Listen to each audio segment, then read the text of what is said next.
to be doing a reaction video to the story behind the War of the Worlds.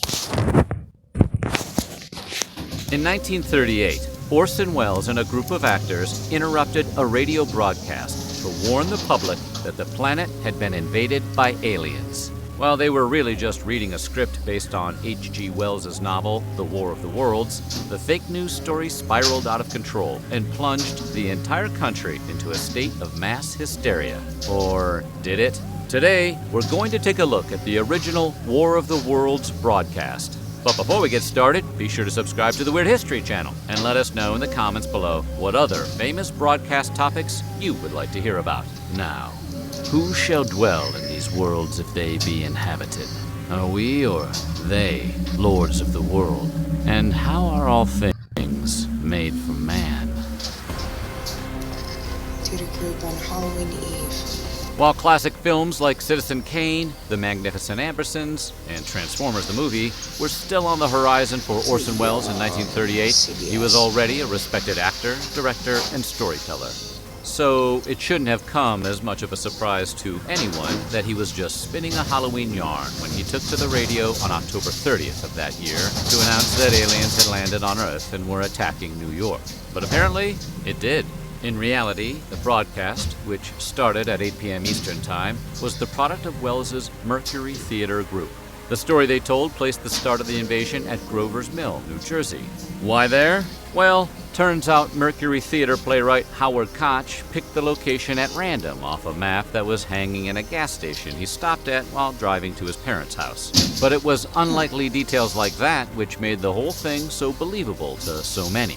The narrative claimed that the Martians had walking war machines that fired heat rays at the human beings who came to see their crash site. They then easily killed 7,000 National Guardsmen. The U.S. military subsequently attacked with artillery and bombers, but the Martians were unfazed and responded by releasing toxic gas into the air. The invasion then continued as more Martians landed in Chicago and St. Louis. The use of sophisticated sound effects, coupled with the Mercury Theater troupe's terrifyingly realistic performances as radio announcers and witnesses to events, gave the whole thing a verisimilitude that convinced many it was the real deal. Thousands were convinced of the Martian attack. Since the broadcast, some reports have claimed that thousands of people spiraled into a panic at the announcement of the alien invasion. And some commentators have even hiked those numbers up to nearly 1 million. One of the more widespread rumors was that thousands of New Yorkers flooded the streets to see the invasion firsthand. It seemed Welles's decision to pepper the broadcast with fake radio reports from the U.S. Infantry and Air Force had up the tension almost too effectively. The town of Grover's Mill, New Jersey, took the brunt of the panic, with its residents reportedly being led to believe their water tower had been taken over by aliens. Some reports even have citizens trying to shoot at it in order to protect themselves from the Martians. While the truth behind those reports can be difficult to discern, some people were certainly taking the potential dangers of the broadcast seriously, namely, the police. One actor from the Mercury Theater group, Stefan Schnabel, later recalled the studio slowly filling with policemen bent on stopping the broadcast. They struggled with Pages and CBS executives who held them off until the show could be completed. After it was over, the studio phones rang off the hook. Paul White, then head of CBS News, described the scene as bedlam. Amusingly, the director of Citizen Kane told him, "I'm through," and seemed to believe that after this, he would be washed up.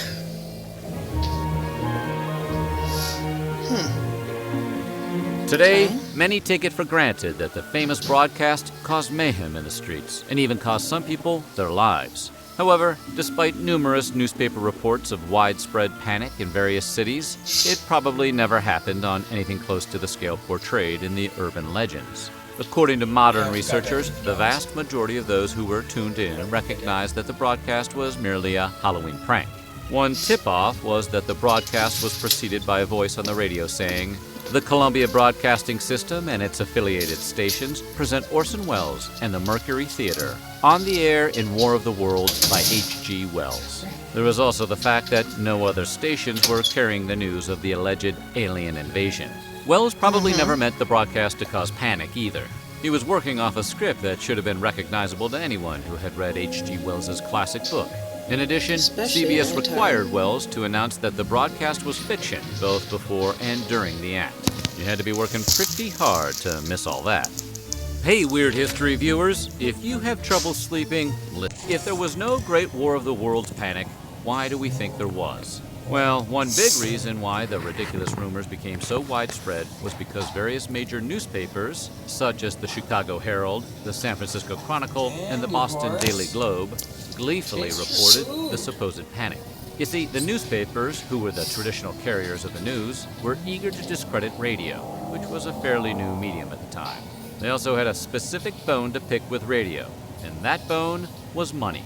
Turns out, radio advertising had attracted some of the monies that had previously been spent on print advertising during the Great Depression. The shift was extremely detrimental to the newspaper industry.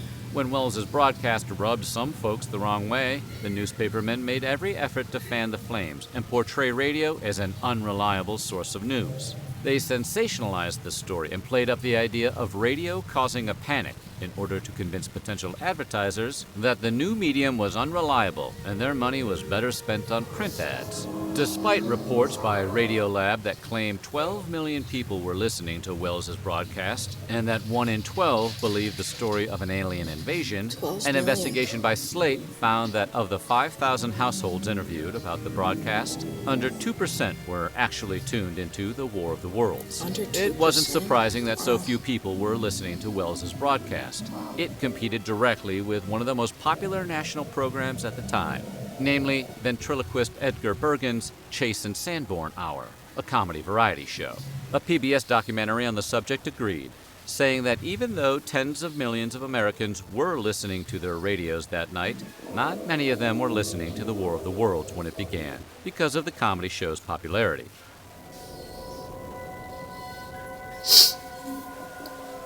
Apparently, Wells did not predict the outpour of panic, or the widespread rumors of panic in any case. Turns out, he just wanted to conduct a bit of an experiment. The alleged point was to teach the American people a lesson about not believing everything they hear on the radio. According to Wells, we wanted people to understand that they shouldn't take any opinion pre-digested, and they shouldn't swallow everything that came through the tap, whether it was radio or not. But as I say, it was only a partial experiment. We had no idea the extent of the thing. A valuable and important lesson, no doubt. After it surfaced that many of the reports of panic were falsified or exaggerated, there was plenty of backlash, probably because it didn't make America look too great or too smart. Even Hitler threw in a comment about the hoax. Yeah, that's right. The man who ruined the name Adolf Hitler, himself spoke out about the rumored panic of the American people, calling it evidence of the decadence and corrupt condition of democracy. Who knew Hitler was an entertainment critic? For real.